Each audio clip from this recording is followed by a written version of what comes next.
Noong nakaraang episode ay tinanong ni Tang kung sino ba talaga si Yeshu. Dahil kung si Cleansing Mist ay si Sumocheng, malamang na si Flowing Tree ay ang pro player na si Huang Shoshan. Ibig sabihin ito malaki ang posibilidad na si Yeshu ay ang battle god na si Ye. Inamin naman ito ni Yeshu. Tinanong ni Tang kung maaari ba niyang sabihin kay manager. Sinabi ni Yeshu na ikaw ang bahala. Napangiti naman si Tang at sinabing nakikita na niya ang reaksyon nito kapag nalaman niya. Bigla namang lumitaw si manager sa likod at tinanong kung bakit naririnig niya ang kanyang pangalan. Kaya gumawa na lang ng dahilan si Tang. Lumipat ang eksena sa stage kung saan sinasabi ng announcer na magsisimula na ang huling event. Ito ay ang Professional Challenge Competition. Sa event na ito ay pipili ang system ng random professional player na makikipaglaban sa random audience na pipiliin rin ng system. Sa sumunod na eksena ay ipinakita ang control room kung saan ang isang empleyado ay inuutusan ng kanyang kausap. Ang unang napiling professional player ay si Duming. Siya ang Blade Master mula sa Guild ng Samsara. At ang napili namang audience ay si Tang.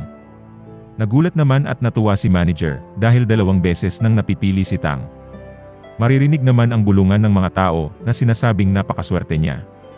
Nagharap na sa stage si Tang at ang professional player.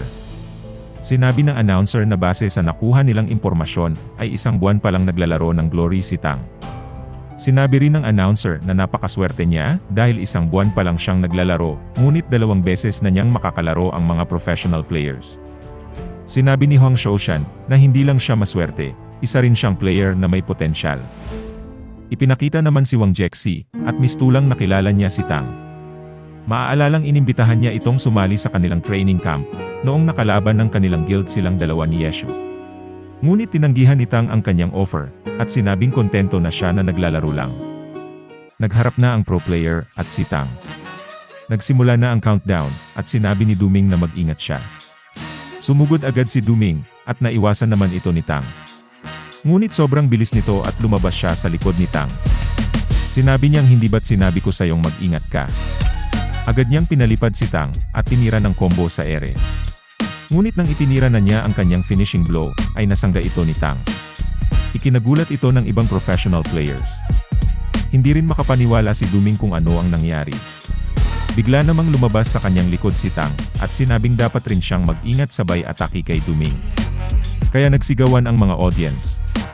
Sinabi ni manager na bakit hindi sinundan ni Tang ng Flying Dragon ang kanyang attack. Sinabi ni Yeshu na hindi pa niya nakukuha ang skill na ito dahil level 40 pa lang siya. Sinabi nila Huang na mabilis ang kanyang APM. Tinanong naman ni manager kung mananalo ba si Tang. Sinabi ni Yeshu na huwag niyang i-underestimate ang mga pro players. Sa sumunod na eksena ay makikitang tinamaan si Tang ng sunod-sunod. Ipinakita naman ang flashback kung saan tinuturuan siya ni Yeshu na alamin ang kahinaan ng kalaban. Nakaalis si Tang sa combo at siya naman ang sumugod. Ngunit nagulat si Tang dahil bistado ng pro player ang kanyang pinaplanong galaw. Tinanong ni manager kung paano na ngayon si Tang. Sinabi ni Yeshu na kulang pa sa experience si Tang, kaya madaling nakikita ng pro player ang kanyang pinaplano. At dahil dito, napaghahandaan at nasiset up siya ng pro player. Kaya tinanong ni Yu kung ano na ang gagawin ni Tang ngayon. Pinuri naman siya ni Wang Jexi at sinabing mayroon talaga siyang potensyal. Sinabi ni Duming na huwag siyang tumakbo, na tila ba minamaliit si Tang. Nagalit si Tang at mabilis na sinugod si Duming. Ngunit tinatawanan lang siya nito habang iniilagan ang kanyang mga atake. Nagulat si Duming nang unti-unting bumilis ang atake ni Tang. Nagulat din ang mga audience nang makita na pabilis ng pabilis ang kanyang APM. Nagulat rin si Huang at tinanong kung tinatago lang ba ni Tang ang kanyang tunay na lakas. Tuwang-tuwa naman si manager para sa kaibigan. Sinabi ni Yu na pabara-bara lang ang atake ni Tang, ngunit kahit ganun lang ito, ay hindi siya nagbibigay ng opening upang makabawi si Duming. Sinabi naman ni Yeshu na nalaman na ni Tang ang agwat nila ng pro player. Ngayon ay alam na niyang kulang pa ang kanyang experience kumpara sa kalaban. Kaya kung lalabanan niya ito strategically, ay siguradong matatalo lang siya. Kaya binago niya ang kanyang diskarte at umatake na lang ng bara-bara. Dahil mas mabilis naman ang kanyang APM kumpara rito. Tinanong ni manager kung mananalo na ba si Tang. Sinabi ni Yeshu na malamang ay sa hindi. Dahil kalaunan ay mapapagod din siya. Iniisip ni Duming na hanggang kailan kaya tatagal ang newbie. Sinabi ng announcer na 4 na minuto na ang lumilipas, ngunit hindi pa rin tumitigil sa pag-atake si Tang. Unti-unti namang nabawasan ni Tang ang buhay ni Duming dahil sa rami ng kanyang atake. Kahit papaano ay may pailan-ilang tumatama sa kanya. Nagulat si Duming dahil mas bumilis pa si Tang, at nahihirapan na siyang mag-react. Ipinaliwanag ng isang pro player na pagdating sa laban ng bilis, ay mas mabilis na papagod ang dumidepensa. Dahil pinag-iisipan pa nito kung saan darating ang susunod na atake, habang ang tumitira naman ng bara-bara ay wala nang iniisip. Napagtanto ni Duming na hindi naman bumibilis si Tang, kundi siya ang bumabagal. Kalaunan ay hindi na siya talaga nakagalaw at ang nanalo sa laban na ito ay si Tang. Tuwang-tuwa si manager at ang mga tao sa arena. Hindi naman makapaniwala ang mga professional players. Hindi rin makapaniwala ang mga audience, at nagduda pa ang iba kung tunay na pro player ba talaga si Duming. Makikita na nanginginig pa ang kamay ni Tang. Bigla naman nag-invite ng duel si Duming. Sinabi nito na gusto pa niya ng isang laban. Kaya nagalit ang mga audience sa kanya. Nag-uusap naman ang mga empleyado sa control room kung ano ang kanilang gagawin. Ngunit biglang lumabas si Tang at sinabi na tinatanggap niya ang hamon. Sinabi ni Duming na kailangan niyang bawiin ang kanyang dangal bilang isang pro player. Nagsimula na ang kanilang laban. Sinabi ng mga professional players na kabilib-bilib ang bilis ni Tang, at para silang nanonood ng tunay na professional match. Makikita na manggigil na si Duming, at natapos na ang pangalawang laban. Sa match na ito ay si Duming ang nanalo.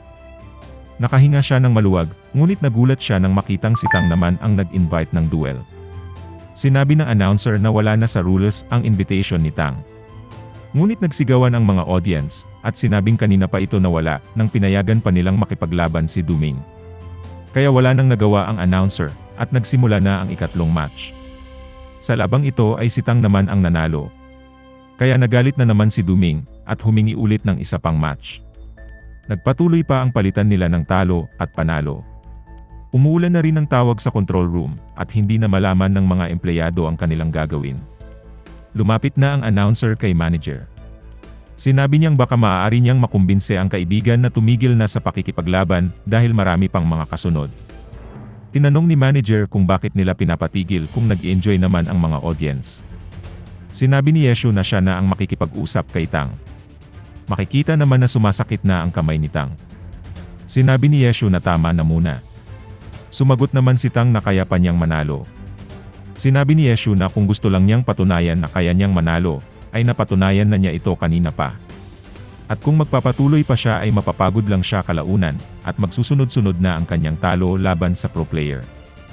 Tinanong ni Duming kung bakit ang tagal mag-accept ng magandang babaeng newbie. Ngunit ang sumunod nilang narinig na boses, ay boses na ng lalaki. Sinabi ni Yeshu na pagod na ang babaeng player, at siya na ang karelyebo nito. At kung okay lang sa kanya, ay siya na ang lalaban ngayon. Sinabi naman ng announcer na mukhang nandito na ang ikalawang challenger. Nagtataka naman ang ibang pro players kung ano na ang nangyayari. Nagsimula na ang laban nilang dalawa, at ang karakter pa rin ni Tang ang nakalagin sa game. Sinabi ni Duming sa sarili na wala siyang pakialam kung sino man ang kanyang makalaban, ang mahalaga ay siya lang dapat ang manalo. Sumugod agad si Duming, at sinabi ni Tang na padating na siya. Ngunit inaayos pa ni Yeshu ang controls. Sinabi ni Yeshu na ito pala ang settings ni Tang. Nagulat naman si Tang, dahil hindi tumatama ang mga atake ni Duming, habang nag-aayos ng keyboard si Yeshu. At ang matindi pa rito, ay si Yeshu pa ang unang nakatama kay Duming.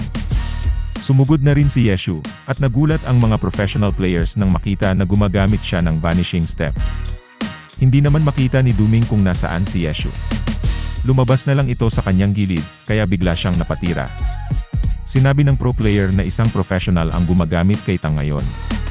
Dahil hindi man lang siya kumilos, at para bang na-master na niya ang sukat at distansya ng skill ng kalaban.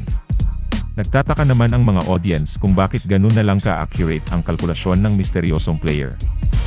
Para namang naghihinala na si Han. Nagulat si Duming dahil bigla na lang siyang pinalipad, at hindi niya makita kung saan nagmumula ang atake ng kalaban. Unti-unting nauubos ang kanyang buhay nang walang kalaban-laban. Tinanong ng mga ka-guild ni Duming na bakit hindi siya lumalaban. Sinabi ng kanilang leader na dahil wala siyang tsansa. Sapagkat laging nasa blind spot ang kalaban, kaya hindi niya ito matarget. Nang makita ni Duming si Yeshu, ay sinugod niya ito agad. Ngunit mabilis siyang na-counter ni Yeshu. Pinalipad niya si Duming, at nang nasa ere na ito ay agad siyang nag-cast ng Rising Dragon. Pinilit ni Duming na makaiwas, at nagawa naman niya ito kaya tuwang-tuwa siya. Ngunit pinabalik ni Yeshu ang ulo ng dragon.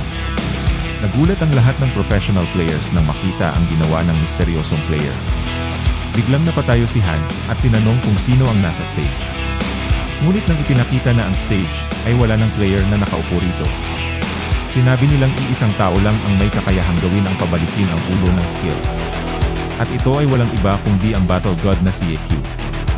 Bumalik na si Tang sa kanilang upuan at nakita niyang hindi gumagalaw si manager. Hindi pa rin makapaniwala si manager na si Yeshu at si EQ ay iisa. Maririnig naman ang walang humpay na sigawan ng mga audience. Lumipat ang eksena sa labas ng arena, kung saan naghihintay si Sumocheng sa kanya.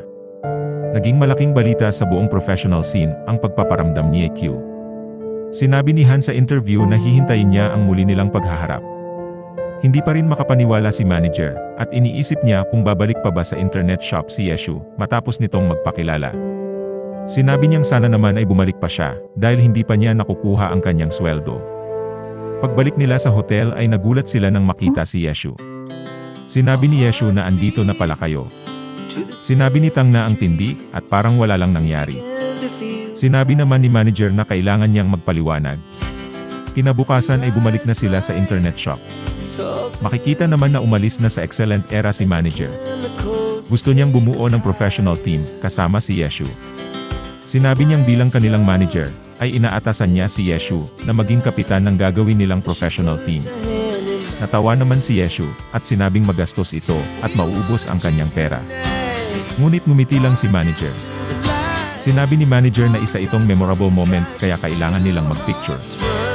At dito na nabuo ang Team Happy, mula sa pangalan ng internet shop ni manager, at ang bagong professional team ni Yeshu. Kasunod po nito ay Season 2 na. Kaya kung nagustuhan niyo po ang kwento, ay huwag niyo pong kalimutang mag-subscribe upang maging updated sa susunod kong video. Maraming salamat po.